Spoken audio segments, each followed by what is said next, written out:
तो दोस्तों मैं देख चुका हूं पंचायत का सीजन 4 प्राइम वीडियो पर 8 धमाकेदार एपिसोड्स और हमेशा की तरह 30 से 40 मिनट की एवरेज रन टाइम के साथ लास्ट के 2 एपिसोड लगभग 45 मिनट के हैं। अब सवाल ये उठता है कि टीवीएफ की तरफ से आने वाली ये शानदार सीरीज क्या अपने पिछले तीनों सीजन का मुकाबला कर पाई है या इस बार कहीं ना कहीं दिल टूटा है। तो चलो इसी पर बात करते हैं। कोई शक नहीं कि पंचायत को लोगों ने बेहिसाब प्यार दिया है। सीजन 1 से लेकर सीजन 3 तक हर पार्ट ने खुद को एक अलग ही क्लास में प्रूव किया है और इसकी सबसे बड़ी ताकत है इसका रॉ और रियल इमोशनल टच, जो सिचुएशनल कॉमेडी के साथ ऐसा घुलता है कि हर किरदार आपके घर का सा लगने लगता है। लेकिन इस बार सीजन 4 में कुछ तो है जो थोड़ा खलता है। सीजन के पहले 2 एपिसोड्स देखकर 1 सेकंड के लिए लगा कि स्टोरी लाइन को खींचा जा रहा है, जबरदस्ती का कंटेंट डाला गया है और वो पंचायत वाली आत्मा जो हर सीजन में दिखती थी इस बार कहीं छिपी सी लगती है। लेकिन जैसे ही आप समझ जाते हो कि यही ट्रैक चलने वाला है तो एक बार फिर से आप जुड़ जाते हो इमोशंस से और सीरीज आपको वापस अपनी गोद में खींच लेती है, क्योंकि टीवीएफ वालों ने किरदार ही ऐसे गढ़े हैं कि चाहे आप कितना भी क्रिटिकल बन जाओ, लेकिन जब रघुवीर यादव सामने आते हैं तो वो सिर्फ और सिर्फ प्रधान जी लगते हैं। जितेंद्र कुमार हमेशा के लिए सचिव जी बन चुके हैं। फैसल मलिक का प्रहलाद छा बनना अब एक इमोशन है।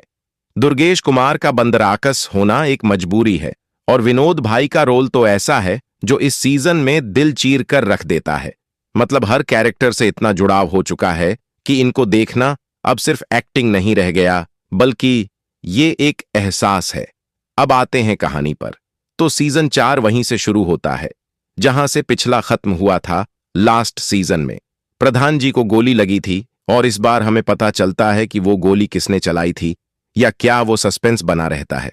ट्रेलर में आपने देख ही लिया होगा कि इस बार पंचायत चुनाव है। मंजू देवी और बंदराकस की बीवी आमने सामने हैं और पूरा फुलेरा गांव इस जंग का हिस्सा बन जाता है। अब जब चुनाव होते हैं तो वोट के लिए मन भी जीतना पड़ता है। तो कोई आलू बांट रहा है, कोई समोसा खिला रहा है, कोई सफाई करवा रहा है, तो कोई सत्तू खिलाकर दिल जीत रहा है। दोनों पार्टियों की इस कड़वी मीठी लड़ाई के बीच जो मजेदार बैंटर चलता है वो कभी हंसाता है, कभी चौंकाता है और कुछ जगह तो ऐसा टर्न आता है जो आपको सोचने पर मजबूर कर देगा। लेकिन फिर भी कहानी के कुछ हिस्से थोड़े कमजोर लगते हैं। कुछ जगहों पर ऐसा महसूस होता है कि लेखक बस सीरीज को खींचने की कोशिश कर रहे हैं और वो रफ्तार जो पहले 2 सीजन में थी वो इस बार उतनी तरोताजा नहीं लगती। हालांकि चौथे एपिसोड में एक ट्विस्ट आता है जो आपको चौंका देता है। जैसे लास्ट सीजन में प्रधान जी पर गोली चलने वाला ट्विस्ट था, वैसे ही इस बार कोई आता है और प्रधान जी को बचाता है।